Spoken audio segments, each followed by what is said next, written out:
Let's take a deeper look at the Layers panel and how to add, arrange, create new layers, name and move layers. We'll start by taking this flat image on a background layer and making a selection of it. I'm going to use my quick selection tool and simply click and drag over the ring. I'll hit Control plus or Command plus to zoom in. And I'm very careful when making this selection that my circle doesn't cross outside of the ring itself. You could see it's taped down in order to get this shot.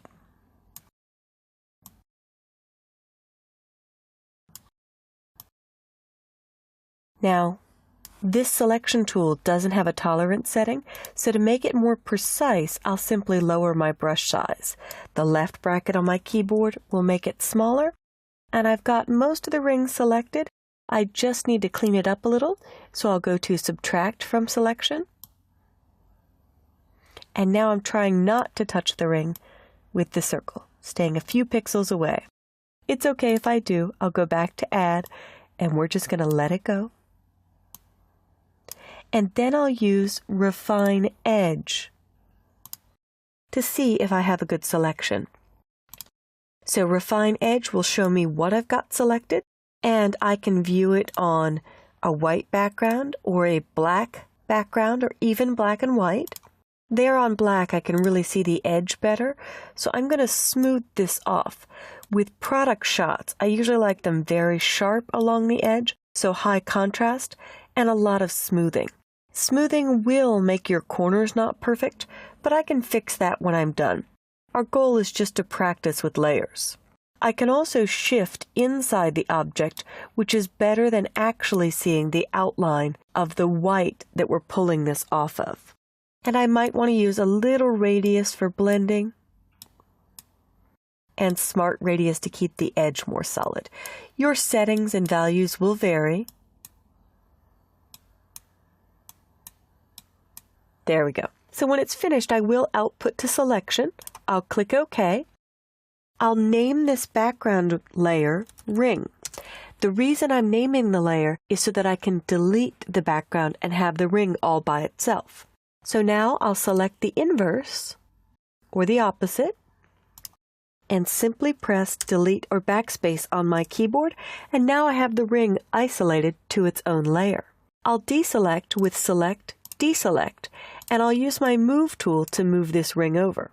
Now instead of copying and pasting the layer, there's a couple really quick ways. The first way is to grab the word Ring in the Layers panel and drag it directly on top of the new layer icon. That just made a copy. My favorite way is to hold down Alt or Option and drag, and now I have 4 copies. And what I'll do is recolor the gemstones. This is a popular technique for catalog producers. They may sell this ring in 4 different colors, but it's more expensive to shoot that in 4 shots and pay the model, the studio, and the photographer. So they simply get samples of these objects to match the color for their online or print catalog. So we'll start with this one, and I'll name it Ring Green. And I'll go to Image, Adjustments, Hue and Saturation. This is a permanent or destructive change, but it's all right to use because I've actually got other copies of the original ring that I'm keeping.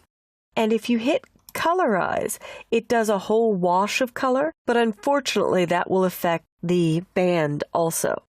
So I'm going to uncheck Colorize and play with the hue, and now I've got a perfect green shade. I could make it darker if I so choose. Going lighter tends to look fake, so I really never recommend that.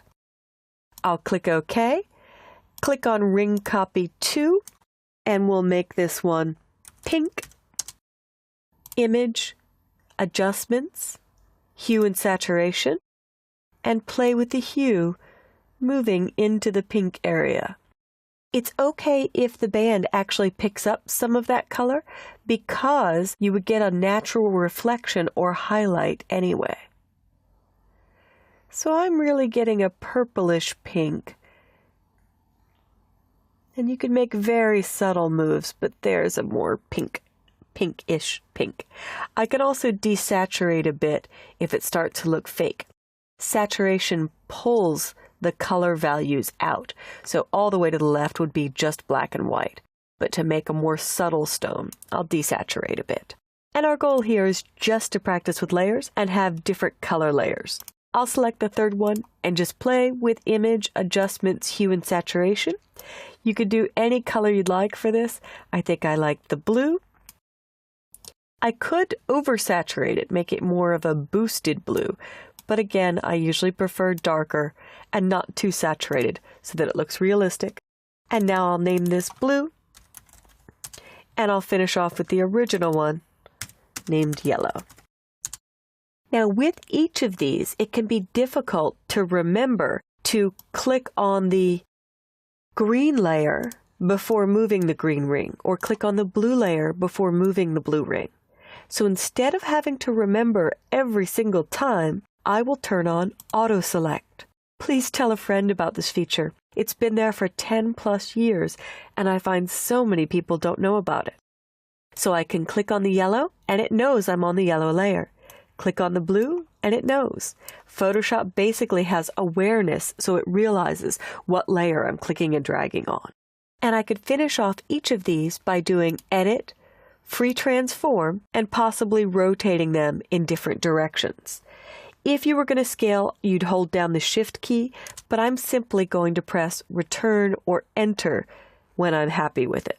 And then I'll move them so they all slightly overlap. Control-T or Command-T is your faster way to get to Free Transform. Return or Enter or double-click inside to commit to the changes. Control-T or Command-T to Free Transform. And we'll put this at a slightly different direction. Yours can rotate any direction. I'll press Return or Enter to accept it, and now I just want to show stacking order. The green ring is the topmost object, so if I drag the ring blue above ring green until I see this thicker line, it becomes the topmost object. And if I take the original bottom layer and drag it all the way up, that becomes the topmost object. So the layer order is very important for stacking order.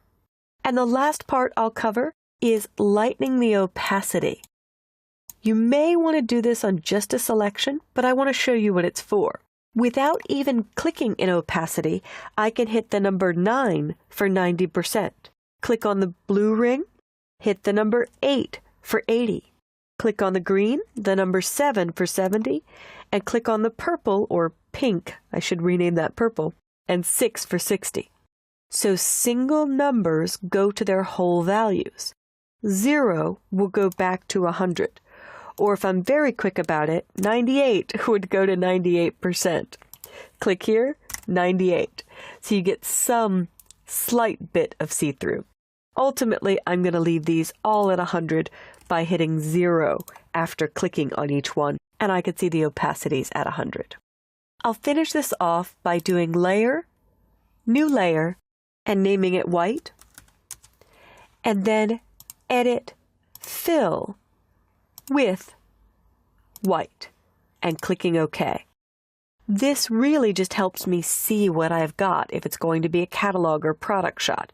So now I could put white on the bottom and then rearrange my objects in any order that makes sense. The goal with this video was to show you how to remove backgrounds, how to create new layers and copy objects to new layers, how to arrange your objects, and go through an overview of the stacking order. Take some time, practice this a few times, and you will become very skilled at manipulating layers.